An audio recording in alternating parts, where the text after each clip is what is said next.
Hello everyone, welcome back to LK Group of Educational Services. അപ്പോൾ നമ്മൾ world history കണ്ട പോലെ തന്നെ നമുക്ക് വളരെ ഇമ്പോർട്ടൻ്റ് ആയിട്ടുള്ള ഒരു ടോപ്പിക്കാണ് ഇന്ത്യൻ ഹിസ്റ്ററി എന്ന് പറയുന്നത്. ഇന്ത്യൻ ഹിസ്റ്ററി നമുക്കറിയാം, നമ്മൾ കുറേ നിങ്ങൾ പലരും കുറേ ടെർമോളജീസ് ഇന്ത്യൻ ഹിസ്റ്ററിയിൽ കേട്ടിട്ടുണ്ടാവും. അതായത് ഇപ്പോൾ നമ്മൾ ഇന്ത്യൻ ഹിസ്റ്ററി എടുക്കുമ്പോൾ നമുക്കറിയാം Indus valley civilization, Harappan civilization, Mesopotamia, ഇങ്ങനെയൊക്കെ പറയുന്ന പല വേർഡുകളും നമ്മൾ വേൾഡ് ഹിസ്റ്ററിയും ഇന്ത്യൻ ഹിസ്റ്ററിയും അല്ലെങ്കിൽ കോമൺ ആയിട്ട് ഹിസ്റ്ററി എടുക്കുമ്പോഴും നമ്മൾ അറിയുന്നുണ്ട്. അതേപോലെ തന്നെ കുറച്ച്, അതായത് നമുക്കറിയാം ഗ്രേറ്റ് ബാത്ത്, സിറ്റാഡൽ, അതേപോലെ തന്നെ ഇനിയിപ്പോൾ പ്ലേസസ് എടുക്കുകയാണെങ്കിൽ ലോത്തുൽ, ഹരപ്പ എന്നൊക്കെ പറയുന്ന കുറേ വേർഡ്സ് നമ്മൾ ഓൾറെഡി നമ്മുടെ സ്കൂൾ കാലഘട്ടം തൊട്ട് സിവിലൈസേഷൻസിനെ കുറിച്ച് പഠിക്കുമ്പോൾ നമ്മൾ അറിയാറുണ്ട്. പക്ഷെ നമ്മൾ ഇനി ഓരോ സിവിലൈസേഷനും നമ്മൾ എടുത്തറിയുമ്പോഴേ നമുക്ക് അതിൻ്റെ ഉള്ളിലുള്ള ഡെപ്ത് ആയിട്ടുള്ള കണ്ടൻസ് നമുക്കറിയാൻ പറ്റുള്ളൂ. അപ്പോൾ നമ്മൾ ഇന്നിവിടെ പഠിക്കാൻ പോകുന്നത് നമ്മുടെ ഇന്ത്യൻ ഹിസ്റ്ററിയിൽ തന്നെ നമ്മൾ പ്രീ ഹിസ്റ്റോറിക്കൽ പീരീഡിലേക്ക് പോവാണ്. ഈ പ്രീ ഹിസ്റ്റോറിക്കൽ പീരീഡ് നമ്മൾ പഠിച്ചു തുടങ്ങുമ്പോൾ നമ്മൾ ആദ്യമായിട്ട് എടുക്കുന്ന ടോപ്പിക്കാണ് ഏത്? ഹരപ്പൻ സിവിലൈസേഷൻ. അപ്പോൾ ഹരപ്പൻ സിവിലൈസേഷൻ അറിയുമ്പോഴാണ് നമുക്ക് പ്രീ ഹിസ്റ്റോറിക് ഇന്ത്യയിൽ എന്തൊക്കെയായിരുന്നു, അല്ലെങ്കിൽ എന്തൊക്കെ ആർക്കിയോളജിക്കൽ എവിഡൻസുകളാണ് നമുക്ക് കിട്ടിയത്, എന്തായിരുന്നു ആ സിവിലൈസേഷൻ കണ്ടുവന്നിരുന്നത്, അതേപോലെ എന്തായിരുന്നു ആ സിവിലൈസേഷൻ, എങ്ങനെയാണ് അവരുടെ രീതിയിൽ നമ്മുടെ ഇപ്പോഴത്തെ സൊസൈറ്റിയിലേക്ക് കോൺട്രിബ്യൂട്ട് ചെയ്തത്, അതേപോലെ അവരുടെ ഡെവലപ്മെൻറ്റ്സ്, അവരുടെ കൺസ്ട്രക്ഷൻ, അങ്ങനെ പല കാര്യങ്ങളും നമ്മൾ പഠിക്കുന്നതായിരിക്കും. So in today's class will be discussing about pre historic India and the Harappan culture part 1. അപ്പം ഞാൻ ആദ്യം പറയേണ്ട ആവശ്യമില്ല, നമുക്കറിയാം ഇങ്ങനത്തെ ടോപ്പിക്സ് എന്ന് പറയുമ്പോൾ വാസ്റ്റ് ടോപ്പിക്സ് ആയിരിക്കും. അപ്പോൾ നമുക്ക് പാർട്സ് ആയിട്ട് ഡിവൈഡ് ചെയ്തിട്ട് ഇതിനെക്കുറിച്ച് ഇൻഡെപ്റ്റ് ആയിട്ട് പഠിക്കാൻ പറ്റുള്ളൂ. സോ ഇൻ ടുഡേസ് ക്ലാസ് നമ്മൾ അതിൻ്റെ ഒരു ബേസ് ഇൻട്രൊഡക്ടറി പാർട്ടായിട്ട് പാർട്ട് 1 ഡിസ്കസ് ചെയ്യുന്നതായിരിക്കും. So let's begin. Introduction. There are no written records available for the prehistoric period. However, plenty of archaeological remains are found in different parts of India to reconstruct the history of this period. അപ്പോൾ നമുക്കറിയാം, നമ്മൾ Indian civilisation എടുക്കുമ്പോൾ നമുക്ക് return records എന്ന് പറയുന്നത് അത്ര ഇതല്ല. ഇപ്പോൾ നമ്മളിപ്പോൾ ഇന്ത്യയിൽ തന്നെ നമ്മളിപ്പോൾ കേരളം എടുക്കുമ്പോൾ നമുക്കറിയാം പഴശ്ശി ഗുഹയിൽ നിന്ന് നമുക്ക് പല രീതിയിലും, അതായത് ആ സമയത്ത് അവിടെ താമസിച്ചിരുന്ന ട്രൈബൽസ്, അതേപോലെ തന്നെ അവിടുത്തെ ആ ഒരു എന്താ പറയുക ഏൻഷ്യൻ കൾച്ചർ കാണിച്ചിരുന്ന കുറേ സ്കെച്ചസും ഡ്രോയിങ്സും ഒക്കെ നമുക്ക് അവിടെ കാണാം. അതേപോലെ തന്നെ പല സ്കെച്ചസും കേവ് പെയിൻറ്റിങ്സും കാര്യങ്ങളൊക്കെ വെച്ചിട്ട് നമുക്കൊരു ബേസിക് ഐഡിയ കിട്ടിയിട്ടുണ്ട്. പിന്നെ ആ ഒരു കാലഘട്ടം നമ്മൾ എടുക്കുമ്പോൾ നമുക്ക് ടാബ്ലറ്റ്സ്, ഇപ്പോൾ കാണുന്ന ടാബ്ലറ്റ്സ് അല്ല, ബട്ട് ക്ലേ ടാബ്ലറ്റ്സ് നമുക്കറിയായിരുന്നു. ക്ലേ ടാബ്ലറ്റ്സിൽ അവർ ഓരോന്നും റെക്കോർഡ് ചെയ്യുമായിരുന്നു. അത് നമുക്ക് ബ്രോക്കൺ പീസസ് ആയിട്ടും ഹോൾ പീസസ് ആയിട്ടും നമുക്ക് പല ടാബ്ലറ്റ്സും കിട്ടിയിട്ടുണ്ട്. അതിൽ നിന്നൊക്കെയാണ് നമ്മൾ ഹരപ്പൻ സിവിലൈസേഷൻ എങ്ങനെ ജീവിച്ചിരുന്നു, നമുക്ക് ആ സമയത്ത് കിട്ടിയിരുന്ന ഡേറ്റിയുടെ ഒരു ഫിഗർ, അതൊക്കെ വെച്ചിട്ടാണ് അവരുടെ റിലീജിയസ് പ്രാക്ടീസുകൾ എങ്ങനെയായിരുന്നു, അവരെന്ത് തരം വസ്ത്രങ്ങളാണ് ധരിച്ചിരുന്നത്, അവരെന്തൊക്കെ കൾച്ചറാണ് അവർ ഫോളോ ചെയ്തിരുന്നത് എന്നൊക്കെ നമുക്ക് മനസ്സിലാവുക എപ്പോഴാണ്? നമുക്ക് റെക്കോർഡ്സ് വഴിയല്ല. കാരണം റെക്കോർഡ്സ് കിട്ടാൻ ഭയങ്കര ബുദ്ധിമുട്ടാണ്. നമ്മൾ ഏറ്റവും കൂടുതൽ ആർക്കിയോളജിക്കൽ എക്സ്കവേഷനെ ബേസ് ചെയ്തിട്ടാണ് നമ്മൾ നമ്മുടെ സിവിലൈസേഷൻ അല്ലെങ്കിൽ നമ്മുടെ പാസ്റ്റിനെ കുറിച്ച് നമ്മൾ അറിയാൻ ശ്രമിച്ചിരിക്കുന്നത്. In India the pre historic period is divided into 3. അപ്പോൾ നമ്മൾ നമ്മുടെ ഹിസ്റ്ററിയെ കുറിച്ച് പഠിക്കുന്നതിന് മുന്നേ നമ്മൾ ആ ഒരു കാലഘട്ടത്തെക്കുറിച്ച് അറിയണം. അപ്പോൾ ഇന്ത്യൻ പ്രീ ഹിസ്റ്ററി നമ്മൾ പഠിക്കുമ്പോൾ എന്ത് ചെയ്യണം? നമ്മൾ 3 ലെവൽ ഓഫ് ടൈം പീരീഡിനെ കുറിച്ച് അറിയണം. അതെന്തൊക്കെയാണ്? Palaeolithic, mesolithic, neolithic. നമ്മുടെ ഓൾഡ് ഏജ് എന്ന് പറയുന്നത് അല്ലെങ്കിൽ ഏൻഷ്യൻ ആ ഒരു ടൈം പീരീഡിനെ നമ്മൾ 3ആയിട്ടാണ് ഡിവൈഡ് ചെയ്തിരിക്കുന്നത്. ഏതൊക്കെയാണ്? Palaeolithic, mesolithic, Neolithic. പാലിയോലിത്തിക് എന്ന് പറയുന്നത് ഓൾഡ് സ്റ്റോൺ ഏജ്, തുടക്ക കാലഘട്ടങ്ങളിലെ അതായത് ഓൾഡ് എന്ന് പറയുമ്പോൾ ആ കാലഘട്ടങ്ങളിൽ സ്റ്റോൺ വെച്ച് ഉപയോഗിച്ചിരുന്ന പീരീഡ് ആയിരുന്നു. അതുകൊണ്ടാണ് പാലിയോലിത്തിക്കിന് also known as old stone age. പിന്നെ മെസോലിത്തിക്, മിഡിൽ സ്റ്റോൺ ഏജ്. അതിൽ നിന്ന് കുറച്ചുകൂടി ഡെവലപ്മെന്റ് കുറച്ചുകൂടി ചേഞ്ചസ് കണ്ടിട്ടുള്ള ഒരു middle period, middle stone age. Third one neolithic. Neolithic എന്ന് പറയുന്നത് ന്യൂ സ്റ്റോൺ ഏജ്, അതായത് മെറ്റൽ ഏജ് എന്നും പറയുന്നുണ്ട്. കാരണം സ്റ്റോണിൽ നിന്ന് മെറ്റലിലേക്ക് വന്നൊരു ടൈമാണ് നിയോലിത്തിക് എന്ന് പറയുന്നത്. അപ്പോൾ ഈ 3 സ്റ്റേജസ് ആയിട്ടാണ് നമ്മൾ നമ്മുടെ ഏൻഷ്യൻ പ്രീ ഹിസ്റ്ററി ഡിവൈഡ് ചെയ്തിരിക്കുന്നത്. Palaeolithic or old stone age. Palaeolithic or old stone ഏജിൽ എന്തൊക്കെയാണ് നമ്മൾ അറിയേണ്ടത്, അല്ലെങ്കിൽ എന്തൊക്കെയാണ് നമ്മൾ ഓർത്ത് വെക്കേണ്ട points? Palaeolithic or old stone age found in various parts of Indian subcontinent. അപ്പോൾ ഇന്ത്യയുടെ പല സബ് കോണ്ടിനെന്റ്, പല പാർട്ടുകളിലായിട്ട് നമുക്ക് പാലിയോലിത്തിക്കിൻ്റെ നമുക്ക് ഏൻഷ്യൻ റെക്കോർഡ്സ് അല്ലെങ്കിൽ ആർക്കിയോളജിക്കൽ റെക്കോർഡ്സ് നമുക്ക് കണ്ടുകിട്ടിയിട്ടുണ്ട്. Located near water resources. നമുക്കറിയാം ആദ്യത്തെ സെറ്റിൽമെൻറ്റ്സ് ഒക്കെ മിക്കതും റിവർ സോഴ്സസിൻ്റെ അടുത്തായിരുന്നു. കാരണം അപ്പോഴാണ് അവർക്ക് കൂടുതലും എല്ലാ രീതിയിലും വെള്ളം കിട്ടുന്നുണ്ട്, അതേപോലെ തന്നെ കൾട്ടിവേഷനും എല്ലാ രീതികളിലും മിക്കതും വാട്ടർ സോഴ്സിൻ്റെ അടുത്തായിരുന്നു മിക്ക സെറ്റിൽമെൻറ്റും. അതുകൊണ്ട് തന്നെ നമ്മൾ പാലിയോലിത്തിക് ഇതിൻ്റെ നമ്മൾ ലൊക്കേഷൻസ് നോക്കുമ്പോൾ മിക്കതും അത് വാട്ടർ സോഴ്സസിൻ്റെ അടുത്തായിട്ടാണ് നമ്മൾ കണ്ടുവന്നിരിക്കുന്നത്. Rock shelters and cave. ഇപ്പോൾ കാണുന്ന സിമെൻറ്റിൻ്റെ വീടുകളൊന്നല്ല, ആ ഒരു പാലിയോലിത്തിക് അല്ലെങ്കിൽ ഓൾഡ് സ്റ്റോൺ ഏജ് പീരീഡിൽ നമ്മൾ കണ്ടുവന്നിരിക്കുന്ന ഷെൽട്ടേഴ്സ് എന്തൊക്കെയായിരുന്നു? കല്ലുകൾ കൊണ്ട് പണിതിട്ടുള്ള റോക്ക് ഷെൽട്ടേഴ്സ്, അതേപോലെ കേവ് സിസ്റ്റമാണ് നമ്മൾ ഏറ്റവും കൂടുതൽ കണ്ടിരുന്നത്. കേവ് ആയിരുന്നു ഏറ്റവും കൂടുതൽ നമ്മൾ റോക്ക് ഷെൽട്ടേഴ്സിനേക്കാളും കണ്ടുവന്നിരുന്നത്. എന്തുകൊണ്ടാണെന്ന് വെച്ച് കഴിഞ്ഞാൽ അവരെപ്പോഴും മൂവ് ചെയ്തിരുന്നു. ദേ വർ വാണ്ടറേഴ്സ്, സെറ്റിലേഴ്സിനേക്കാളും കൂടുതൽ വാണ്ടറേഴ്സ് ആയിരുന്നു. അപ്പോൾ അതുകൊണ്ട് തന്നെ ഒരു സ്ഥലത്ത് നിന്ന് വേറൊരു സ്ഥലത്തേക്ക് ഇത് പോകുമ്പോൾ കൂടുതലും ഗുഹകൾ അല്ലെങ്കിൽ കേവുകളാണ് അവർ പ്രിഫർ ചെയ്തിരുന്നത്. Also lived rarely in huts made of leaves. ആ കാലഘട്ടങ്ങളിൽ നമുക്കൊരു തുടക്കം കാണാമായിരുന്നു, ഇലകളൊക്കെ വെച്ചിട്ടുള്ള ഹട്ടുകൾ ബിൽഡ് ചെയ്തിരിക്കുന്നത്. പക്ഷേ എന്നാലും ഭയങ്കര ചുരുക്കമാണ് അവർ അതിൻ്റെ ഉള്ളിൽ താമസിച്ചിരുന്നത്. Famous sites of old stone age: the Soan Valley and Potwa Plateau on northwest India, the Sivalik Hills on North India, Bhimpetka in Madhya Pradesh, Adamgara Hill in the Narmada Valley, Kunhol in Andhra Pradesh, and Athirambakkam near Chennai. ഇതൊക്കെയാണ് നമ്മുടെ famous sites. Old stone age നമ്മൾ പറഞ്ഞു ഇന്ത്യയുടെ പല സ്ഥലങ്ങളിലാണ് locate ചെയ്തിരുന്നതെന്ന്. ഇതൊക്കെയാണ് കുറച്ച് famous. അതായത് നമ്മളിപ്പോൾ നോക്കുമ്പോൾ എന്തൊക്കെ നമുക്ക് കാണാം? നോർത്ത് വെസ്റ്റ് ഇന്ത്യ ഉണ്ട്, അതേപോലെ തന്നെ നോർത്ത് ഇന്ത്യ ഉണ്ട്, അതേപോലെ മധ്യപ്രദേശ് ഒരു മിഡിൽ സെറ്റിൽമെൻറ്റ് നമുക്ക് കാണാം. ആന്ധ്രാപ്രദേശ് എന്ന് പറയുമ്പോൾ ഒരു സൗത്തിൻ്റെ ഒരു ഭാഗത്തേക്ക് വരുമ്പോൾ നമുക്ക് കാണാം. അതേപോലെ ചെന്നൈ എന്നൊക്കെ പറയുമ്പോൾ നമുക്ക് സൗത്ത് മോസ്റ്റ് പോയിന്റിലും നമുക്ക് കാണാം. ഇതൊക്കെയായിരുന്നു ഫേമസ് സൈറ്റ്സ്. നമ്മൾ ലൊക്കേഷൻ പാലിയോലിത്തിക് ലൊക്കേഷൻസിൽ നമ്മൾ ഫേമസ് സൈറ്റ്സ്, നമുക്ക് പല ആർക്കിയോളജിക്കൽ റെക്കോർഡ്സ് കിട്ടിയിരിക്കുന്ന ഫേമസ് സൈറ്റ്സ് ആണ് ഇത്.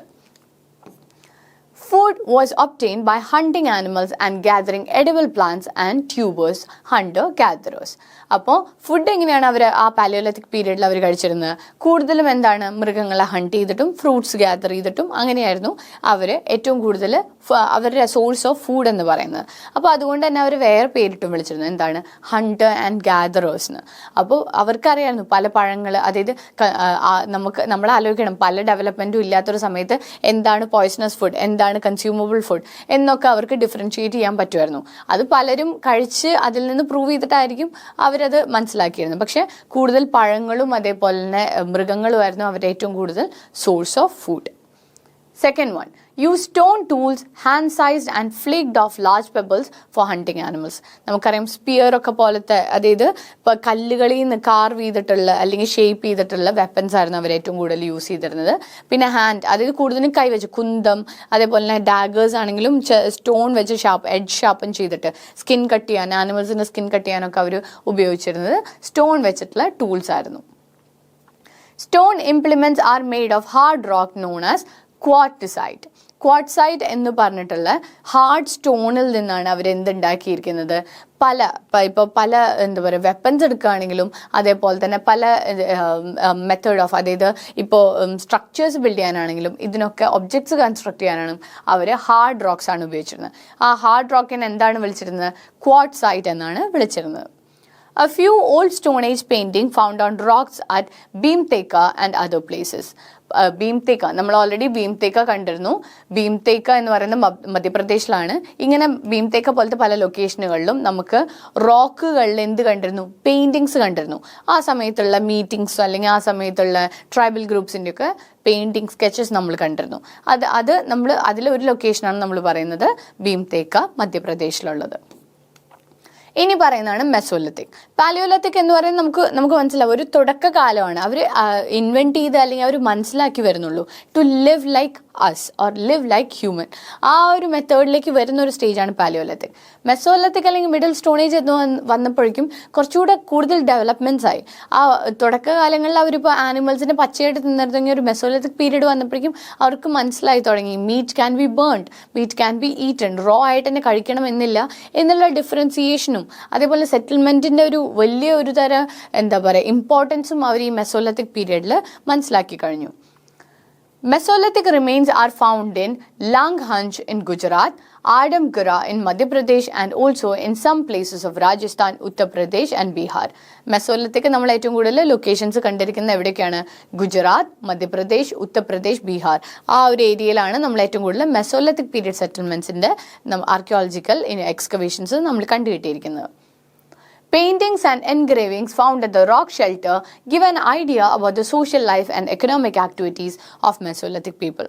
അപ്പോൾ നമുക്കറിയാം സ്റ്റോണുകളിൽ ആ സമയത്ത് ഈ ലൊക്കേഷനുകളിൽ നിന്ന് കണ്ടെത്തിയ സ്റ്റോൺ പെയിൻറ്റിങ്സും സ്കെച്ചസും വെച്ചിട്ടാണ് അവർ ആ കാലഘട്ടത്തിൽ അവരെങ്ങനെ ജീവിച്ചിരുന്നു, അവരുടെ സൊസൈറ്റി എങ്ങനെയായിരുന്നു, അതേപോലെ തന്നെ അവരുടെ എക്കണോമിക് ആക്ടിവിറ്റീസ് എന്തായിരുന്നു ഒക്കെ നമ്മൾ മനസ്സിലാക്കിയത്. Sites of Mesolithic age, a different type of stone tool is found. These are tiny stone artifacts, often not more than 5 centimeters in size, and therefore called as microliths. Microliths എന്ന് പറഞ്ഞാൽ stone, അതായത് സ്റ്റോണിൽ നിന്ന് തന്നെ ഉണ്ടാക്കിയിരിക്കുന്ന tools ആണ്. പക്ഷെ വലിയ വലിയ സൈസുകളായിരിക്കില്ല, നമ്മുടെ കയ്യിൻ്റെ അത്രയൊക്കെയുള്ള ചെറിയ ചെറിയ ടൂൾസ് ആയിരുന്നു. അതെന്ന് പറയുന്നത് ഈ 5 സെൻറ്റിമീറ്റർ ഒക്കെ അത്രയൊക്കെയുള്ള സ്റ്റോൺ ടൂൾസ് ആയിരുന്നു. അതെന്ന് പറയുന്നത് സ്റ്റോൺ നല്ല രീതിയിൽ ഷാർപ്പ് ചെയ്ത് അതിൻ്റെ എഡ്ജസ് ഒക്കെ ഇത് ചെയ്ത് നല്ല രീതിയിൽ, നമ്മൾ വിചാരിക്കും സ്റ്റോണിൽ നിന്ന് എത്ര ഷാർപ്പായിട്ടുള്ള വെപ്പൺ ഉണ്ടാക്കാൻ പറ്റുന്നു, പക്ഷെ ഒരു ഇതിലേക്ക് പിയേഴ്സ് ചെയ്ത് തിരിച്ച് പുറത്തോട്ട് വരുന്ന രീതിയിൽ ഷാർപ്പ് ഒബ്ജക്ട്സ് അവർ ഉണ്ടാക്കിയിരുന്നു. അതിനുവേണ്ടി സ്പെഷ്യൽ സ്റ്റോൺസ് അവർ കളക്ട് ചെയ്തിരുന്നു. എല്ലാ സ്റ്റോണും അങ്ങനെ ഷേപ്പ് ചെയ്തെടുക്കാൻ പറ്റില്ല. അപ്പോൾ അതിനുവേണ്ടി യൂസ് ചെയ്തിരുന്ന സ്റ്റോൺസിനെ നമ്മൾ വിളിക്കുന്നതാണ് മൈക്രോലിത്സ് എന്ന് പറയുന്നത്. A shift from big animal hunting to small animal hunting and fishing. നമ്മൾ പാലിയോലിത്തിക് പീരീഡിൽ അവർ ഏത് മൃഗത്തിനെയും ഹണ്ട് ചെയ്യുമായിരുന്നു. അവരുടെ ഹങ്കറിനനുസരിച്ച് അവർ മൃഗങ്ങളെ ഹണ്ട് ചെയ്യുമായിരുന്നു. പക്ഷേ മെസോലിത്തിക് പീരീഡിലേക്കൊക്കെ വന്നപ്പോൾ ലാർജ് ആനിമൽസ് എന്ന് പറയുന്നത് കൂടുതൽ എനർജിയാണ്. അതുകൊണ്ട് തന്നെ സ്മോൾ ആനിമൽസിലേക്ക് ഹണ്ടിങ് മാറുന്നത് നമുക്ക് കാണാൻ പറ്റുമായിരുന്നു. Use of bow and arrow also began during this period. അമ്പും വില്ലും, ഈ ബോ ആൻഡ് ആരോൻ്റെ ഒക്കെ യൂസ് നമ്മൾ ഏറ്റവും കൂടുതൽ കണ്ടു തുടങ്ങിയത് മെസോലിത്തിക് പീരീഡിലായിരുന്നു. A tendency to settle for longer period in area. Palaeolithic പീരീഡിൽ അവർ സെറ്റിൽ ചെയ്തിരുന്നെങ്കിൽ പോലും ക്ലൈമറ്റിനനുസരിച്ച്, വെതറിനനുസരിച്ച്, അവരുടെ ഫുഡിൻ്റെ സ്കാസിറ്റിക്ക് അനുസരിച്ച് അവർ മാറിയിരുന്നു. പക്ഷേ മെസോലിത്തിക് വന്നപ്പോഴേക്കും കൂടുതൽ ലോങ്ങർ പീരീഡ് സെറ്റിൽമെൻറ്റ് നമുക്ക് കാണാം. 1 മാസം 2 മാസത്തിനുള്ളിൽ മാറുന്നതിന് പകരം 6 മാസം 10 മാസം 1 വർഷമൊക്കെ ഒരു സ്ഥലത്ത് തന്നെ അവർ ലൊക്കേറ്റ് ചെയ്തിട്ടില്ല അല്ലെങ്കിൽ സെറ്റിൽ ചെയ്തതായിട്ട് നമുക്ക് കാണാൻ പറ്റും. Domestication of animals, horticulture and primitive cultivation started. ഈ പീരീഡിൽ തന്നെ നമുക്ക് എന്ത് കാണാൻ പറ്റും? അവർ മൃഗങ്ങളെ ഡൊമസ്റ്റിക്കേറ്റ് ചെയ്യാൻ തുടങ്ങി. പശു, ആട് എന്നൊക്കെ പറയുന്നത് നമ്മളിപ്പോൾ കാണുന്ന പല മൃഗങ്ങളെയും പോലെ ആ സമയത്തിൽ അവർ ഡൊമസ്റ്റിക്കേറ്റ് ചെയ്യാൻ തുടങ്ങി. അവരിൽ നിന്ന് സോഴ്സസ് അവർ കണ്ടെത്താൻ തുടങ്ങി. അതേപോലെ തന്നെ അതേപോലെ ഹോർട്ടിക്കൾച്ചർ ഇതിലേക്ക് അവർ മാറുന്നത് നമുക്ക് കാണാൻ പറ്റും. Animal bones are found in these sites and these include dog, deer, boar and ostrich. ആ സമയത്ത് നമുക്ക് മെസോലിത്തിക്കിൻ്റെ ലൊക്കേഷനുകളിൽ നിന്ന് കിട്ടിയിരിക്കുന്ന ആനിമൽസ് എന്തൊക്കെയാണ്?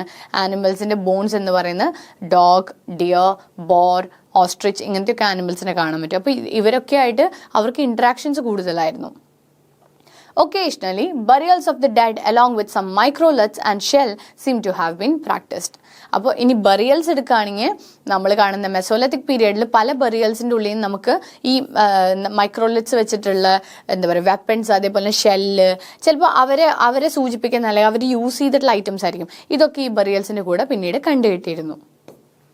നിയോലിത്തിക്, ഇനി നമ്മൾ വരുന്ന ലാസ്റ്റ് സ്റ്റേജിലേക്കാണ്. നിയോലിത്തിക് പീരീഡ് എന്ന് പറയുന്നത് 6000 BC to 4000 BC ആണ്. ആ കാലഘട്ടത്തിലായിരുന്നു നിയോലിത്തിക് ഏജ് എന്ന് പറയപ്പെടുന്നത്. Found in various parts of India.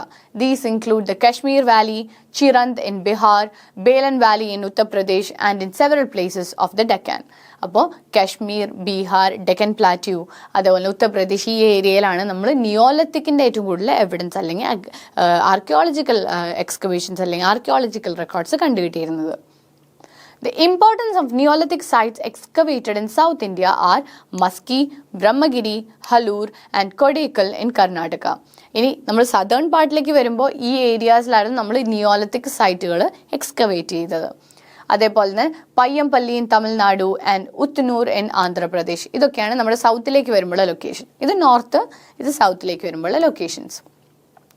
Characteristic features എന്തൊക്കെയാണ് നിയോലിത്തിക് പീരീഡിൽ അല്ലെങ്കിൽ നിയോലിത്തിക് ഏജിൽ കണ്ടുവന്നിരുന്ന പല സ്പെഷ്യൽ ആയിട്ടുള്ള ക്യാരക്ടറിസ്റ്റിക് എന്തൊക്കെയാണെന്ന്. Practice of agriculture. നിയോലിത്തിക്കിൽ എത്തിയപ്പോഴേക്കും അഗ്രികൾച്ചർ ഫുള്ളി എസ്റ്റാബ്ലിഷ്ഡ് ആയി. അവർ കൂടുതലും കംപ്ലീറ്റ് ഫോക്കസ് അഗ്രികൾച്ചറിലേക്ക് കൊടുക്കാൻ തുടങ്ങി. ഡൊമസ്റ്റിക്കേഷൻ ഓഫ് ആനിമൽ, ഇതൊക്കെ നമ്മൾ മെസോലിത്തിക്കിൽ തുടക്കം കണ്ടുവെങ്കിലും നിയോലിത്തിക്കിൽ എത്തിയപ്പോഴേക്കും ഫുള്ളി എസ്റ്റാബ്ലിഷ്ഡ് ആയി. Polishing of stone tools, manufacture of pottery. Cattle were used for cultivation and for transport. Wheels were used to make pottery. ആ സമയത്ത് ഒരു നിയോലിത്തിക്, മെസോലിത്തിക് എൻഡ് നിയോലിത്തിക് ബിഗിനിങ്ങിലാണ് വീലിൻ്റെ ഒക്കെ ഇൻവെൻഷൻ വരുന്നത്. അതുപോലെ തന്നെ അവരത് എന്തിനൊക്കെ ഉപയോഗിച്ചിരുന്നു? ട്രാൻസ്പോർട്ടേഷൻ ഉപയോഗിച്ചിരുന്നു. പോട്രി മേക്കിംഗ്, പാത്രങ്ങൾ ഉണ്ടാക്കാൻ വേണ്ടിയിട്ടും വീൽസ് യൂസ് ചെയ്തിരുന്നു. അതേപോലെ തന്നെ സ്റ്റോൺ പോളിഷിങ്, നമ്മൾ മുന്നേ സ്റ്റോൺ കാവിങ്സ് ഒക്കെ നമ്മൾ കണ്ടിരുന്നു, അതേപോലെ ഷാർപ്പനിങ് ഒക്കെ കണ്ടിരുന്നു. പക്ഷെ പോളിഷിങ്ങിലേക്ക് എത്തി സ്റ്റോൺസിൻ്റെ. ഇതൊക്കെ നമ്മൾ എവിടെയാണ് കാണുന്നത്? നിയോലിത്തിക് പീരീഡിൻ്റെ ക്യാരക്ടറിസ്റ്റിക്കിലാണ് ഇതൊക്കെ കാണുന്നത്. There was also improvement in agriculture. Wheat, barley, rice, millet were cultivated in different area at different point of time. മുന്നെന്ന് പറയുന്നത് റാൻഡംലി എന്താണ് അവർക്കപ്പോൾ ആവശ്യമായതിനനുസരിച്ചായിരുന്നു കൾട്ടിവേഷൻ നമ്മൾ കണ്ടു തുടങ്ങിയത്. പക്ഷെ നിയോലിത്തിക്കിൽ എത്തിയപ്പോഴേക്കും കൂടുതൽ സർട്ടൻ കൾട്ടിവേഷനിലേക്ക് അവർ ഫോക്കസ് ചെയ്യുന്നതായിട്ട് കണ്ടു. അതായത് അവരുടെ ക്ലൈമറ്റ്, അവിടെയുള്ള ക്ലൈമറ്റ്, അതേപോലെ തന്നെ അവിടെയുള്ള വാട്ടർ സോഴ്സ്, അതൊക്കെ വെച്ചിട്ടായിരുന്നു അവരുടെ കൾട്ടിവേഷൻ എന്ന് പറയുന്നത്. അപ്പോൾ നമ്മൾ കണ്ടിരുന്ന അഗ്രികൾച്ചർ പ്രോഡക്ട്സ് എന്ന് പറയുന്നത്, അല്ലെങ്കിൽ അഗ്രികൾച്ചർ ഗുഡ്സ് എന്ന് പറയുന്നത് വീറ്റ്, ബാർലി, റൈസ്, മില്ലറ്റ്സ്, ഇതൊക്കെയായിരുന്നു കൂടുതൽ കൾട്ടിവേഷൻ നമ്മൾ കണ്ടുവന്നത്. Rice cultivation was extensive in eastern India. Eastern ഇന്ത്യയിലായിരുന്നു കൂടുതൽ നമ്മൾ റൈസ് കൾട്ടിവേഷൻ കണ്ടത്. നമുക്കറിയാം റൈസ് നമ്മൾ കൾട്ടിവേറ്റ് ചെയ്യുന്നിടത്ത് ക്ലൈമറ്റിനൊക്കെ വളരെ ഇമ്പോർട്ടൻസ് ഉണ്ട്. അതുകൊണ്ട് തന്നെ ഈസ്റ്റേൺ ഇന്ത്യയിലായിരുന്നു ഏറ്റവും കൂടുതൽ റൈസ് കൾട്ടിവേഷൻ നമ്മൾ കണ്ടുവന്നത്. Domestication of sheep, goat and cattle. The people of Neolithic age used clothes made of cotton and wool. അപ്പോൾ ഡൊമസ്റ്റിക്കേഷൻ ഓഫ് ആനിമൽസ് കൂടുതൽ മുന്നേ നമ്മൾ ബോറും ഓസ്ട്രിച്ചിനെയൊക്കെ കണ്ടിരുന്നു, നമ്മൾ മെസോലിത്തിക് എടുത്തപ്പോൾ. പക്ഷേ നിയോലിത്തിക്കിലേക്ക് വന്നപ്പോൾ കുറച്ചുകൂടെ നമ്മൾ ഇപ്പോൾ കാണുന്ന ഒരു പീരീഡ്, അല്ലെങ്കിൽ നമ്മുടെയൊക്കെ ഒരു പീരീഡിലേക്ക് വരുന്ന ഡൊമസ്റ്റിക്കേഷൻ ഓഫ് ആനിമൽസിനെ കൂടുതൽ കണ്ടു തുടങ്ങി. ഷീപ്പ്, ഗോട്ട്, അതേപോലെ പലതരം കാറ്റൽസിനെയൊക്കെ കൂടുതലും നിയോലിത്തിക്കിൽ അങ്ങനെ ചൂസ് ചെയ്യാൻ സെലക്റ്റീവ് ആയിട്ടുള്ള ഡൊമസ്റ്റിക്കേഷൻ നമ്മൾ കണ്ടു തുടങ്ങി. അതേപോലെ തന്നെ നിയോലിത്തിക് ഏജിൽ ആൾക്കാർ എന്ത് യൂസ് ചെയ്യാൻ തുടങ്ങി? വൂളും കോട്ടനും ആയിട്ടുള്ള ഇതുകൾ വെച്ചിട്ട് തുണികൾ ഉണ്ടാക്കാൻ, ക്ലോത്ത്സ് ഉണ്ടാക്കാൻ തുടങ്ങി. Mud brick houses were build instead of grass hut. മുന്നേ ഇലകൾ വെച്ചിട്ട് കവർ ചെയ്തിട്ടുള്ള ഹട്ട്സ് ആയിരുന്നു നമ്മൾ കണ്ടത്. പക്ഷെ നിയോലിത്തിക്കിൽ എത്തിയപ്പോഴേക്കും മഡ് ബ്രിക്സ്, മണ്ണ് വെച്ചിട്ട് ഉണ്ടാക്കിയിരിക്കുന്ന കൂരകളൊക്കെ നമ്മൾ കാണാൻ തുടങ്ങി. Cultivation of plants and domestication of animal led to the emergence of village communities based on sedentary life. എന്ത് നമുക്ക് ഈ സമയത്തിൽ കാണാൻ പറ്റി? അതായത് പ്ലാന്റ്സ്, പലതര ചെടികളുടെ കൾട്ടിവേഷൻ നമുക്ക് കാണാൻ പറ്റി. അതേപോലെ തന്നെ ആനിമൽസിൻ്റെ ഡൊമസ്റ്റിക്കേഷൻ കൂടുതൽ കാണാൻ പറ്റി. അതുകൊണ്ട് തന്നെ എന്ത് സംഭവിച്ചു? കൾട്ടിവേഷനും അതേപോലെ ഡൊമസ്റ്റിക്കേഷൻ ഓഫ് ആനിമൽ എന്നൊക്കെ പറഞ്ഞാൽ ഒരു സർട്ടൻ ഏരിയയിൽ സെറ്റിൽ ചെയ്ത് ചെയ്യേണ്ട കാര്യങ്ങളാണ്. അതുകൊണ്ട് തന്നെ എന്ത് നമുക്ക് കാണാൻ പറ്റും? അവർ കമ്മ്യൂണിറ്റീസും വില്ലേജും ഒക്കെ ഫോം ചെയ്യുന്ന നമുക്ക് കാണാൻ പറ്റും. ഇങ്ങനെ ഒരു കൂട്ടായ്മ ഒരുമിച്ച് വന്ന് താമസിക്കുമ്പോൾ എന്തായിരിക്കും? ഒരു സൊസൈറ്റി തന്നെ ബിൽഡ് ആവും. അപ്പോൾ നിയോലിത്തിക് പീരീഡിൽ നമുക്ക് ആ ഒരു സൊസൈറ്റിയുടെ ബിൽഡിംഗ് കാണാൻ പറ്റും. Pottery was use for cooking as well as storage of food grains. ഇവരുണ്ടായിരിക്കുന്ന മൺപാത്രങ്ങൾ എന്തിനൊക്കെ ഉപയോഗിച്ച് തുടങ്ങി? അവർ ഭക്ഷണം കുക്ക് ചെയ്യാനും സ്റ്റോർ ചെയ്യാനൊക്കെ ഈ മൺപാത്രങ്ങൾ ഉപയോഗിക്കാൻ തുടങ്ങി. Large urns were used as coffins for the burial of dead. അതേപോലെ ആ സമയത്ത് ഏൺസ് കാണാൻ തുടങ്ങി. ഏൺസ് എന്ന് പറഞ്ഞാൽ വലിയൊരു പോട്ട് പോലത്തെ ഇതാണ്. അതിൻ്റെ ഉള്ളിൽ എന്ത് പറ്റി? കോഫിനായിട്ട് ഉപയോഗിക്കുന്നതായിട്ട് നമ്മൾ കണ്ടു തുടങ്ങി. ആ ഏൺസ് ആയിരുന്നു നമ്മൾ എന്ത് ചെയ്തിരുന്നത്? ബറി ചെയ്തിരുന്നത്. അപ്പോൾ അങ്ങനത്തെ ഏൺസും നമ്മൾ നിയോലിത്തിക് പീരീഡിലാണ് കണ്ടുകിട്ടിയിരുന്നത്.